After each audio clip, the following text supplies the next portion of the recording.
Tonight on Connecticut's news station, storms and heat throughout the night, and meteorologist Ryan Breton says you'll still feel the impact into the morning commute. Plus, the search continues for missing swimmers at Candlewood Lake. The race against time to find them tonight. And Senator Bob Menendez found guilty on all counts, what he had to say outside court after his conviction. Fox 61, Connecticut's news station, starts with a weather impact alert. Good evening and thanks for joining us for the Fox 61 News at 6. I'm Brent Harden. And I'm Bridget Piorlo. The hot and humid weather continues and now storms are rolling in. Yeah, taking a live look across the state right now at Hartford, New Haven, Mohegan Sun and Middletown. And because of the heat and storm possibility, we're having a weather impact alert tonight. Meteorologist Ryan Breton joining us now with a look at the timing and the impact. What do people need to know, Ryan? Well, Bridget and Brent, right now our weather is dry. We do have a severe thunderstorm watch that was just issued a few moments ago from the Weather Service. This is for Hartford, Tolland and Windham counties until 1 o'clock in the morning. Now, what we're watching is a line of storms coming in out of New York State. So far, the most severe weather has been to our north, but the southern part of the line has been developing over the last hour or two.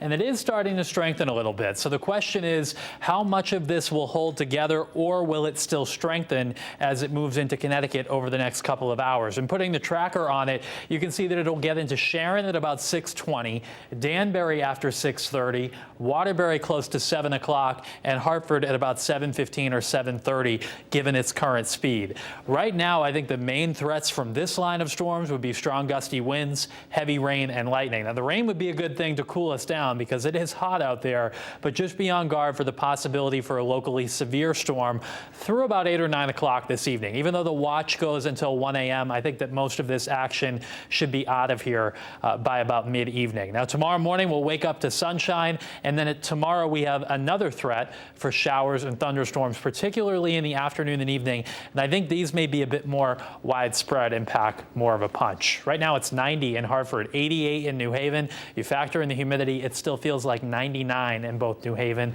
and Windsor Locks. So we have a weather watch alert or weather impact alert up. I'll be back with much more on that coming up in just a few minutes. Back to you. All right, Ryan, thank you. And make sure that you download our free Fox 61 News app to stay aware of any severe weather that might impact your day. Get alerts sent right to your phone and monitor the hour-by-hour forecast in your hometown. Well, the search continues this hour for two missing swimmers in Connecticut's largest lake, Candlewood Lake. We've been on this story for you since the Fox 61 Morning News. First responders spent the day out on the water in Danbury with no results. Fox 61's Matt Karen brings us up to date. Local and regional dive teams deployed for the day here in the scorching summer sun, searching for two men who went missing late last night here on Candlewood Lake.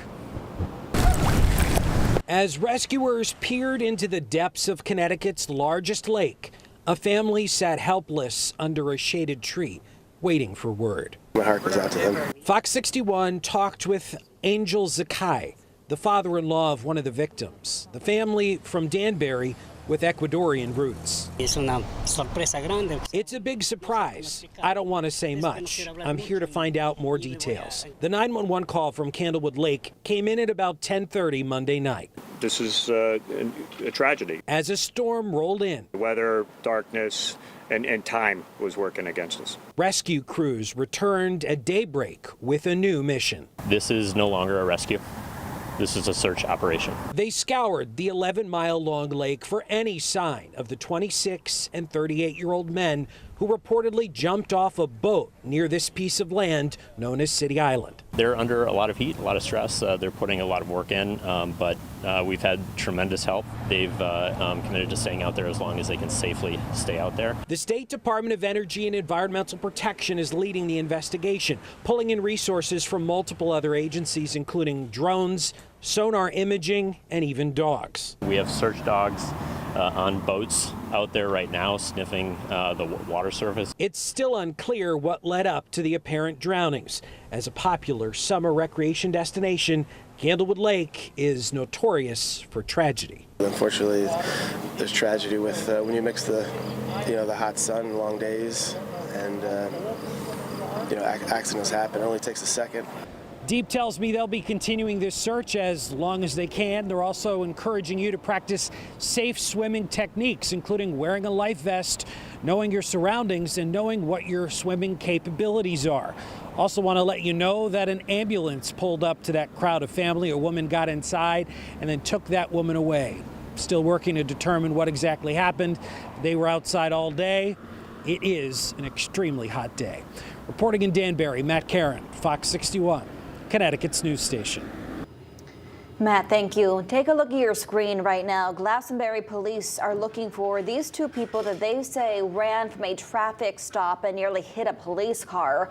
Officers sharing these images with us tonight. They say the people they're looking for were last seen driving a 2013 white Hyundai Elantra on Sunday. Anyone with any information is asked to call the Glastonbury Police Department. After being sentenced to 14.5 years in prison back in May, Michelle Troconis is working to appeal her conviction. But she says she'll need a public defender to do it. Fox 61's Julia LeBlanc joining us now with a closer look at the court's decision. Troconis stood in front of a Stamford judge here at the courthouse today for less than a minute as he granted a motion she filed from prison. State versus Michelle Troconis. Michelle Troconis on the docket at Stamford Superior Court, this time appearing with a Spanish interpreter and a representative from the Public Defender's Office. Just asking that the application be granted today, Your Honor, and that the Legal Services Unit in Hartford be appointed, please. The judge granting the motion, allowing Troconis to be represented by a public defender as she starts the appeals process. Thank you, Your Honor.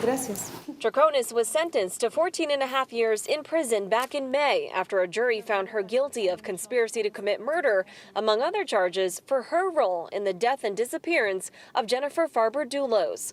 Prosecutors say Troconis worked with her then-boyfriend, Fotis Dulos, to kill his estranged wife and cover it up.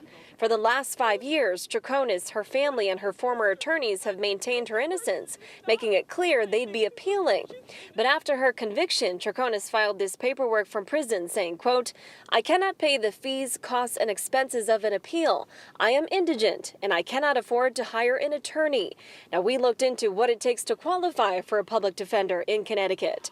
The state's website explains defendants without any dependents must make no more than $33,885 per year in order to use a public defender. Since Troconis has a daughter, that threshold is raised to nearly $46,000 a year. Now, Troconis remains at the York Correctional Institution in Niantic. She's expected back here in court in September for a separate contempt charge filed against her during her trial. We are in Stamford. Julia LeBlanc, Fox 61, Connecticut's news station. All right, Julia, thank you. Well, federal agents are learning more about what Thomas Matthew Crooks did in the hours leading up to the assassination attempt against former President Donald Trump. Fox's CB Cotton has the very latest from Butler, Pennsylvania.